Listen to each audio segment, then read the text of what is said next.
Hello, and welcome to episode 14 of Strive, where we talk about security, technology, resilience, and everything IT, all in a virtual environment.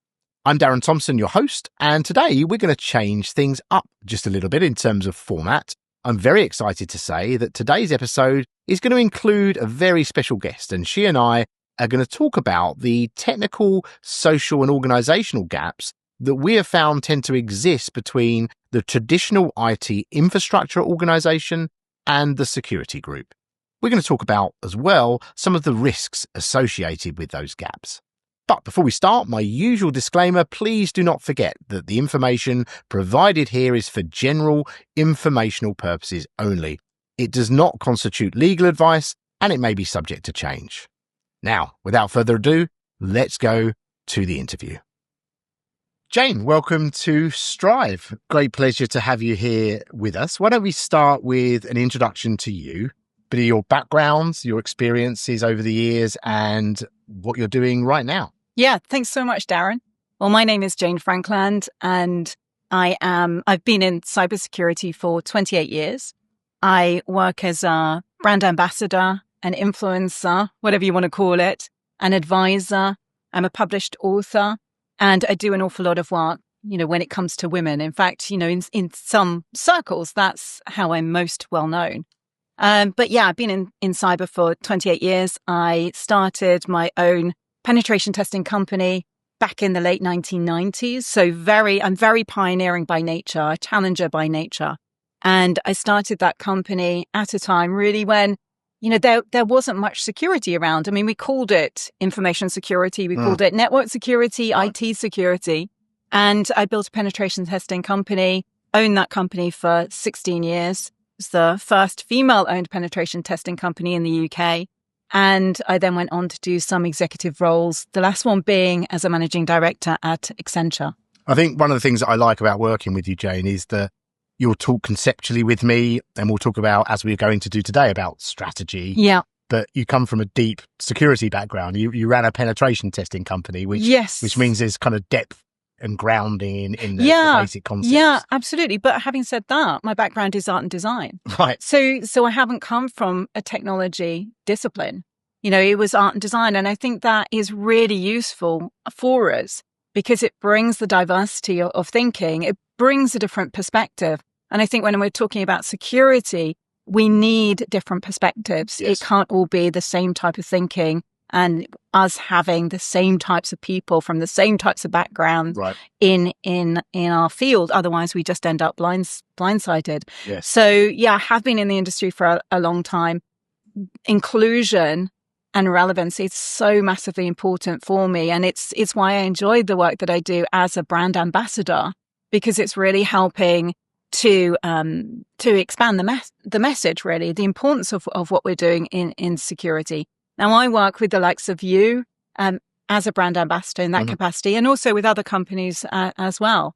So it's really helping to get that visibility, that engagement, that trust, and importantly, the message and relevance of what we're doing. Makes sense. And recently, Jane, for the work that you've been doing over the last few years, you were awarded something called the MBE here in the UK.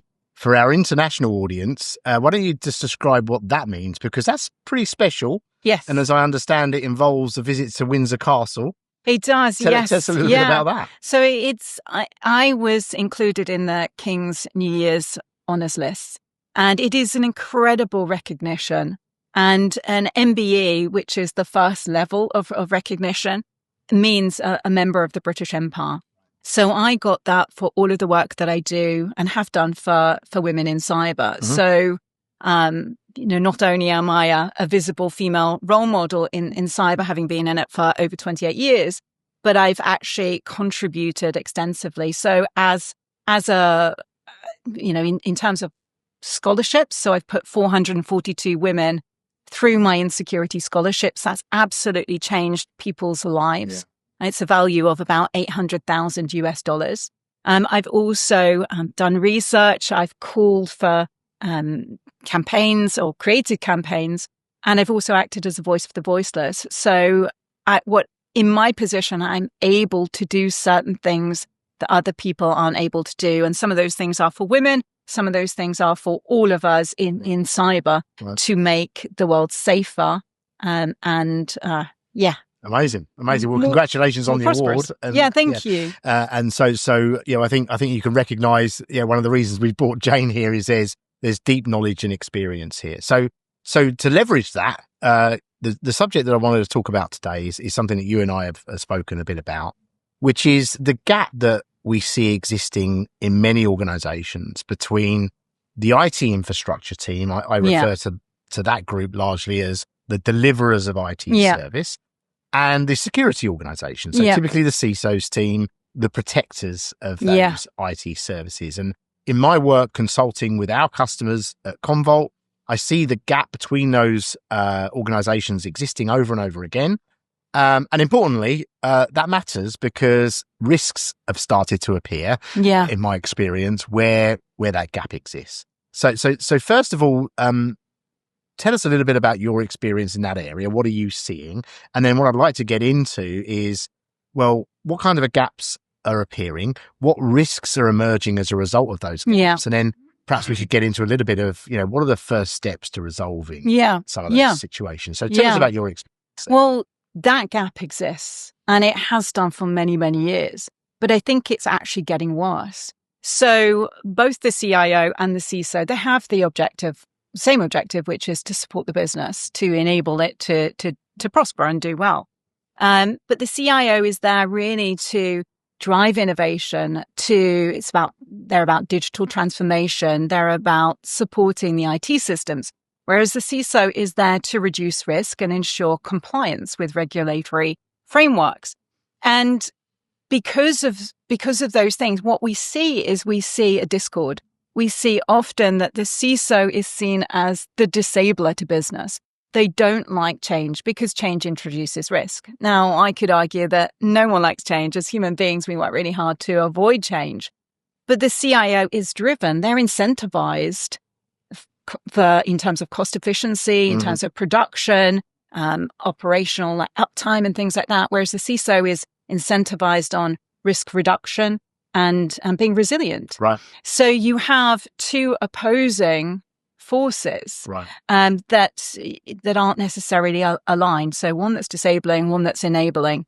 And, what we can do to bridge that gap, certainly from a CISO and security perspective, is we can have things like zero trust architectures. We can be shifting left.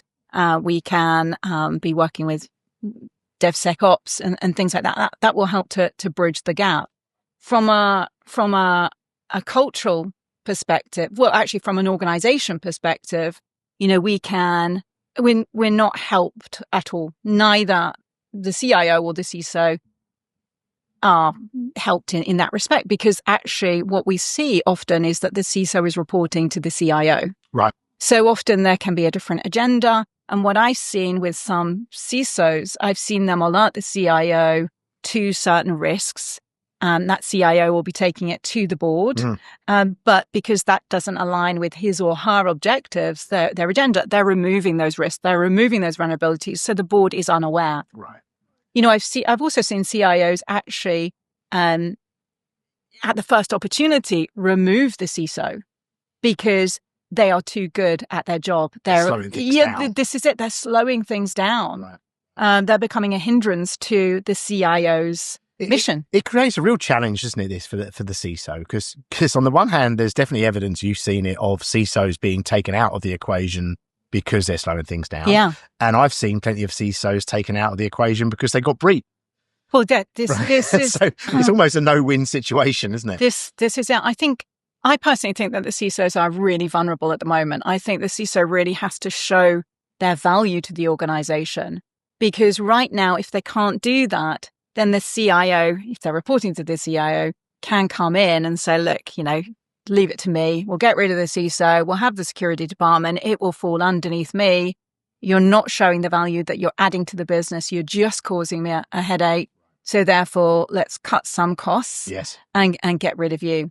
So, I see that, and it's so important from a cultural perspective that we have security embedded into the business. And the only person who is really able to lead that change is the CISO, because they understand that, and they can complement and really add value to the CIO. So another thing I've seen, Jay, I don't know if you've seen similar, I've seen people take the CISO position and they've come from the business. Yes. And so the advantage to the business there is here's somebody that's not going to slow things down because they understand business. But on the other hand, they don't have a deep grounding in security. And so there's a risk right there. Yeah.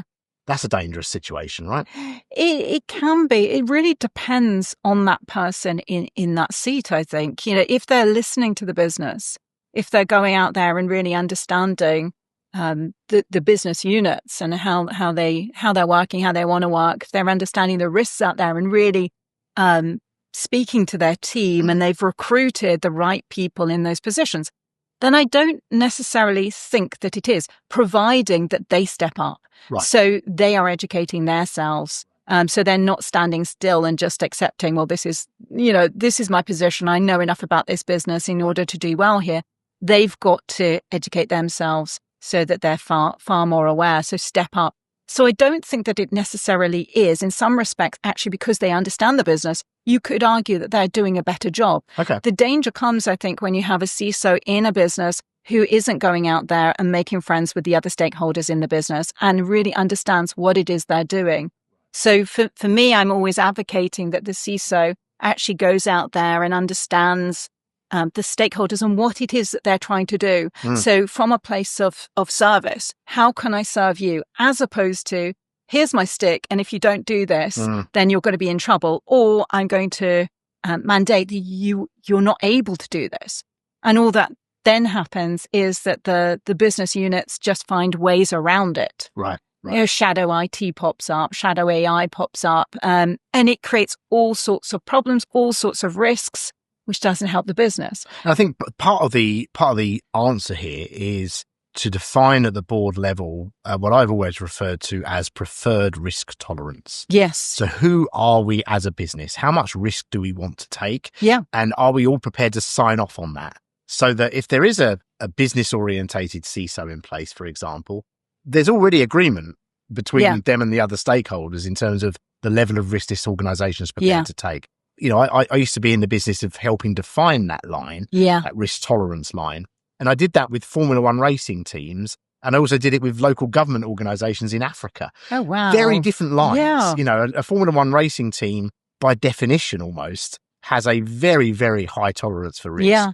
Whereas, a local government organization is about protecting citizens. Yes. Yeah. Very, very low tolerances for risk. And that risk-taking culture is very often not defined. Yeah. So when you have a CISO and a CIO trying to have a sensible conversation about where's the balance between innovation and risk, it's hard to have because you haven't agreed yet what this organization represents in terms of risk or how much risk they want to take. That's very true. I mean, I'll often say the fish rots from the head down. So you have to have that right at the very top. And the other thing I think that needs to happen is that the CIO and the CISO, they have to be incentivized correctly. They have to have the right KPIs in place so that it encourages the collaboration and for them to work together. And I don't see that happening as much as it needs to. So let's talk about, we've talked about the problem. The gap exists. I mean, a couple of use cases that I've seen recently here, just to put this into kind of real world context, a couple of things that hopefully all of our listeners will recognize. Use cases where the gap that we're describing here has a negative impact. System patching. Yeah. Something we've always done, we will always need to do. It's a job that's never finished. Yeah. Typically and traditionally, it's the infrastructure team under the CIO that's responsible for deploying those patches. Yeah. But who's the organization that can tell you which ones should be prioritized based on vulnerability? Well, that's a security organization. So if they're not talking and gelling and collaborating on just something as simple as system patching, things tend to go wrong. Yeah. The other one, very close to my heart and because of what we're doing at Commvault, cyber recovery planning. Yeah. Who writes the plan for cyber recovery? On the one hand, that's got a lot to do with traditional backup and recovery and the things that the infrastructure team would do. On the other hand, who's the team that can do the forensics and tell you where the clean backup is? That's a security team again. So you don't get a good cyber recovery plan unless those teams are collaborating. So, Yeah. are there And when it other was- use cases you can think of? There? Yeah, absolutely. But, to your last point, who also makes that time available, Right. for the testing? Yeah. So it's just like, okay, well, here's a scenario. We had Minutes to Meltdown, that brilliant workshop where you took a variety of different stakeholders through a scenario. In our case, it was airplane, wasn't it? It was Yes. a ransomware for an airline company.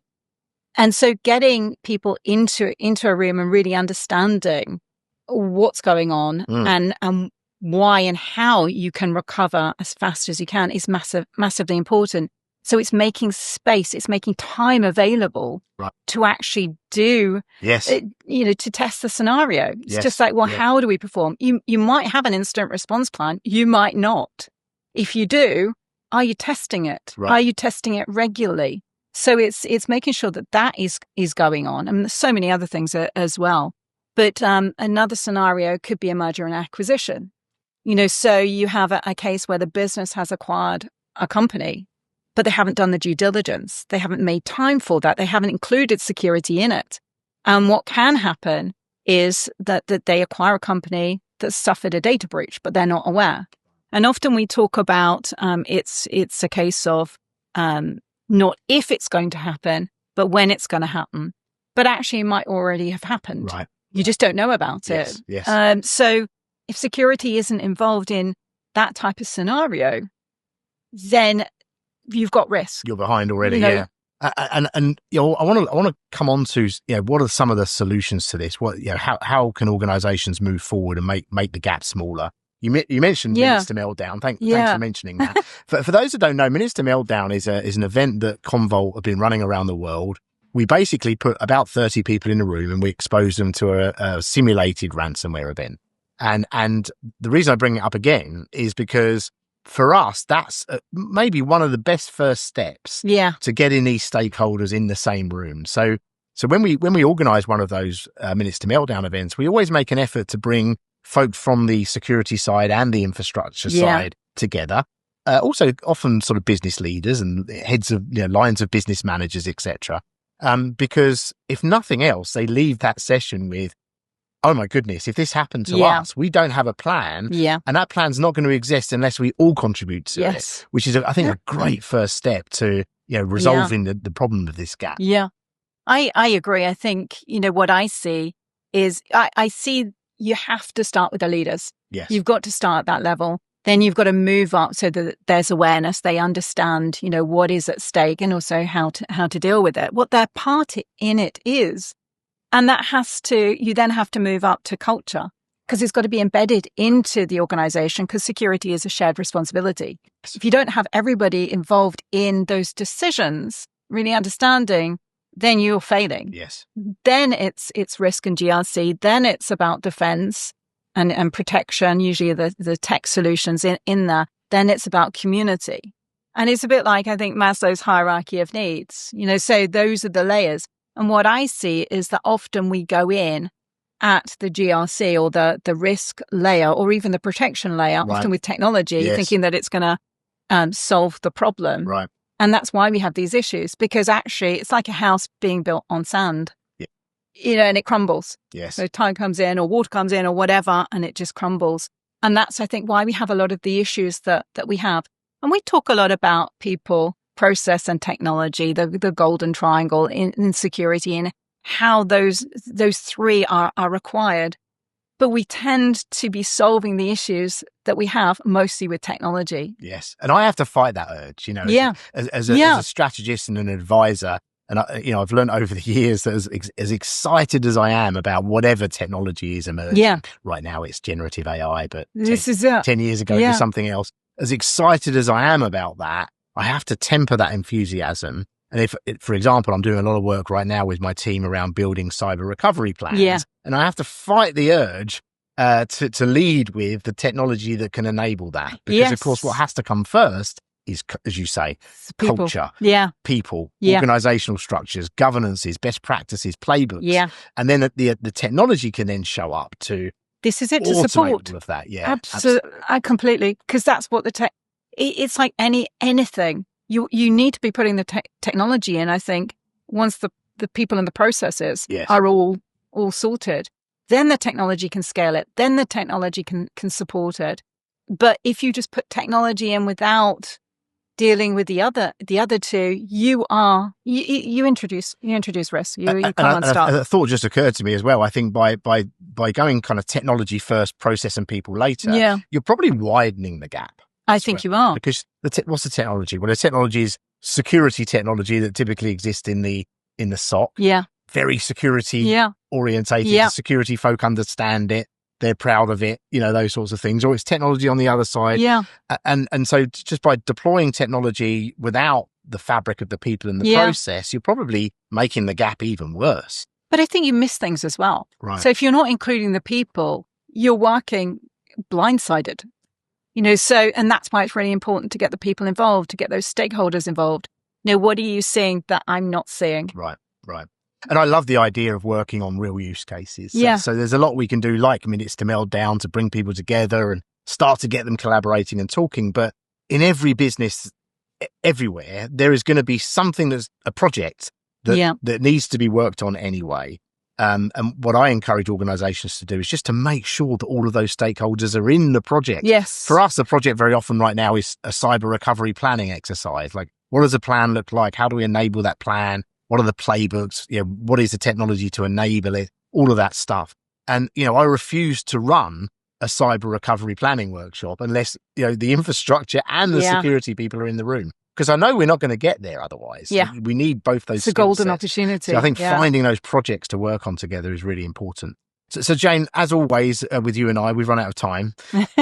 We'll talk forever on these topics, and we'll certainly have you back for future episodes, and we'll discuss some other things as well.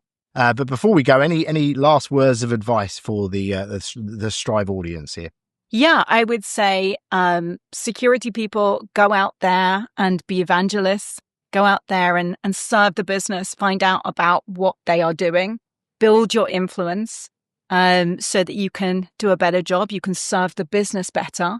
And if anyone is tuning in who's not in security, go and increase your cyber literacy. Go and find out about cybersecurity. Go and make friends with security. We are very friendly people. Mostly. Yeah. We are the department that now likes to say yes. I think when these two worlds kind of come together, we can do a much better job. And right now, certainly with the climate as it is, we need to be doing a better job. I totally agree. Jane, thank you so much for your time. Appreciate you being here with us, and we'll see you again soon. Thanks, Darren.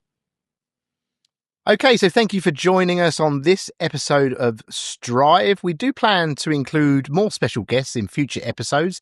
Let us know what you think about that. Is that a good idea? Who would you like to see? Who would you like me to talk to? What subjects would you like us to discuss? But for now, that's all we have time for. Stay tuned for more stories and insights.